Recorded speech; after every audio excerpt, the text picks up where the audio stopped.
மக்களே, இப்போ பார்க்குறீங்கள ரோடு, இப்போ பாருங்கள், சேஃப்டி ரொம்ப முக்கியம் மக்களே. இதில் என்ன விஷயம்னா, நம்ம ஆளு வந்து இண்டிகேட்டரே போடாமல் ட்ராக் மாறுவாங்க. இப்போ பாருங்கள், காட்டுறேன். இந்த பாருங்கள், இந்த வண்டி இண்டிகேட்டரே போடல. இப்போ தான் இண்டிகேட்டர் பாதி மாறிட்டு தான் இண்டிகேட்டர் போடுறாரு. இண்டிகேட்டரை போட்டு தான் மாறணும்.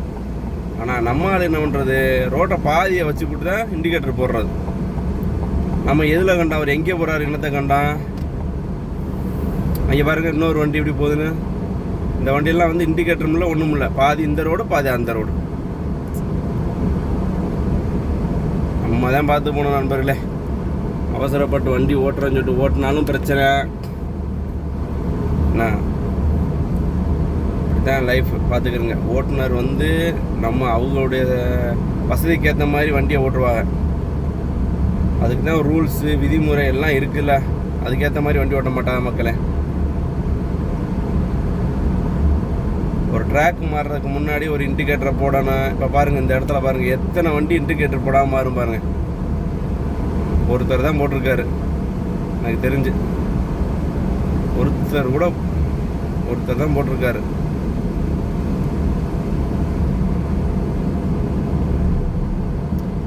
அவங்க ஃபாலோ பண்ணாமல் வர்றது எல்லாருக்கும் கஷ்டத்தை கொண்டாந்து கொடுத்துரும். ஏன்னா அவன் வந்து அவன் ஜோலியை பார்த்துட்டு கம்முன்னு போகலாம்னு நடப்பான்.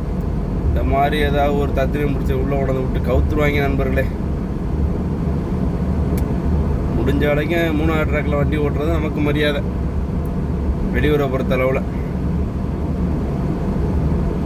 காவல் அதிகாரி எத்தனை ஓட்டத்தான் சொல்லுவார். எவ்வளவு வந்து அவதாரம் வச்சாலும் நம்மளால திருந்த மாட்டாங்க. திருந்தறதுக்கு வாய்ப்பும் இல்லை, வாய்ப்பெல்லாம் இல்லை. அதனால் முடிஞ்சால் நம்ம திருந்திக்கிறோன்னா. எத்தனை விதிமுறைகளுக்கு வண்டி பின்பற்றி கேமரா அது இதுன்னு புகைப்பட கருவி எல்லாத்தையும் வச்சாலும் சரி. இங்கே பாருங்க அந்த அப்படி போட்டுறாப்புல. இவ்வளோ ஸ்பீட்லாம் ஓட்டக்கூடாது நண்பர்களே. முடிஞ்சால் ஒரு 100 ஓட்டுங்க. அதுக்கு மேலே ஓட்டணும்னு நினச்சோம்னா நமக்கே வச்சுக்கிட்ட ஆப்புன்னு நினச்சிக்கிற வண்டி தான். இங்கே பாருங்க, எந்த வண்டியுமே இங்கே வந்து பார்த்தீங்கன்னா உங்களுக்கு ஒரு இண்டிகேட்டர் போட்டுனா வளையாது. அவங்கவுங்களுக்கு ஏற்ற மாதிரி அவங்க ஓட்டிக்கிடுவாப்புல. அது அவங்களுக்கு ஓகே. ஆனால் நம்மளை மாதிரி ஒரு வேலை பார்க்க வந்தவங்க ரொம்ப ரூல்ஸை கடைபிடிச்சி ஓட்டணும் நண்பர்களே. நான் 2 காசு எடுத்துகிட்டு ஊருக்கு போகணும். இப்படியெல்லாம் கொண்டு ஓட்டி காசை கொண்டு அபராதம் கட்டக்கூடாது நண்பர்களே. ஸோ நண்பர்களே, இந்த வீடியோ உங்களுக்கு பிடிச்சிருக்குன்னு நினைக்கிறேன்.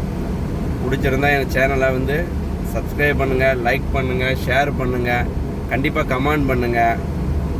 ஓகே நண்பர்களே, பாய் பாய்.